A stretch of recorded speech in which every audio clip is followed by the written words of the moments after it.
The Denver Broncos just got some really good news on what was technically day one of training camp. We saw veteran players report to camp for the Broncos today, although no football activities took place. It was all about getting orientated, getting into your hotel room where you're going to be living for the better part of the next month, all of those kinds of things. Tomorrow, the Broncos will be hitting the practice field for an abbreviated 90-minute practice. Media will be present for that. Then on Thursday, it's going to be a 45-minute abbreviated practice. Football activities will fully get underway on Friday the 25th, the first open day of practice to fans. I will be out there for that practice. I am really excited for it. So the Broncos are really getting things underway. Football is back in the Mile High City. Today, we did get a question answered, however, in regards to certain players who we were worried might not show up for training camp as they are looking for a new deal. In particular, Courtland Sutton. According to members of the media who were at Dove Valley today, Courtland Sutton was spotted out there. That means he's not holding out from camp as he's looking for a new deal. Today, we saw two players in the NFL announce that they're going to be holding out from training camp. Terry McLaurin from the Washington Commanders and Trey Hendrickson from the Cincinnati Bengals. All of those guys are looking for new contracts. Sutton's been looking for a new contract for the last 2 seasons.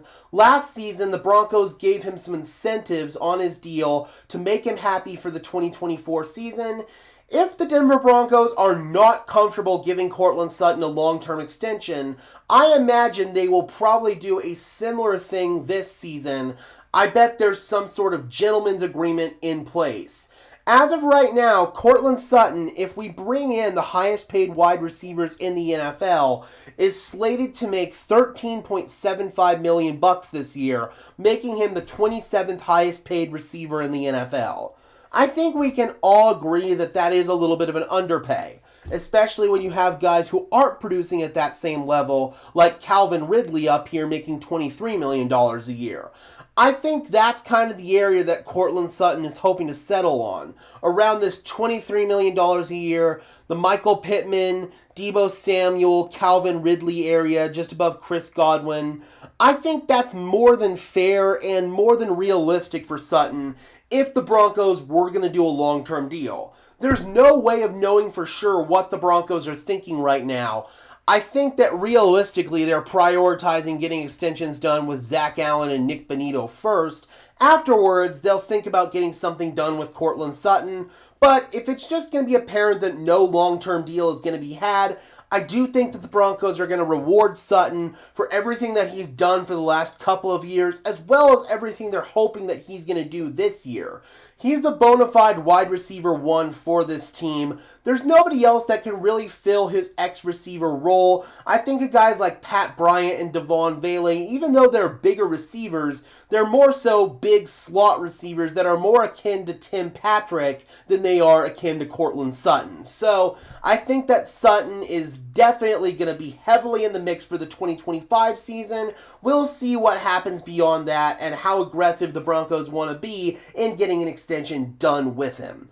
Alright, Broncos country, let me know in the comments section below. How would you guys feel about the Denver Broncos giving Courtland Sutton $23 million a year? Do you think that that is a fair mark for him, considering the production that he's had the last couple of years here in the Mile High City? Drop those comments down below, guys. I would love to hear your thoughts, as always. Be sure to leave a like on this video as well as subscribe and ring the bell so these videos appear in your notification feed. Those are both free and easy ways to show your support. It helps tell YouTube's algorithm to push us out, and it helps us get seen by more and more members of Broncos country just like you and me. And before we get out of here, guys, if you want to go above and beyond in supporting the channel and helping improve the production quality of these videos, please consider becoming a channel member today. It is not mandatory whatsoever. You will still receive the same content that you are accustomed to here on Broncos Syndicate, but if you guys want to receive some extra perks and incentives in exchange for helping improve the production quality, I would really appreciate it. here's an instructional video on how you can do so. And I know some of you guys were struggling to find where this join button was, so I thought I'd hop in and show you guys real quick. So we are on my channel's homepage right here. If you guys just look up Broncos Syndicate and go to my channel, it'll take you to this homepage right here. And this is where the join button is, right here next to the subscribe.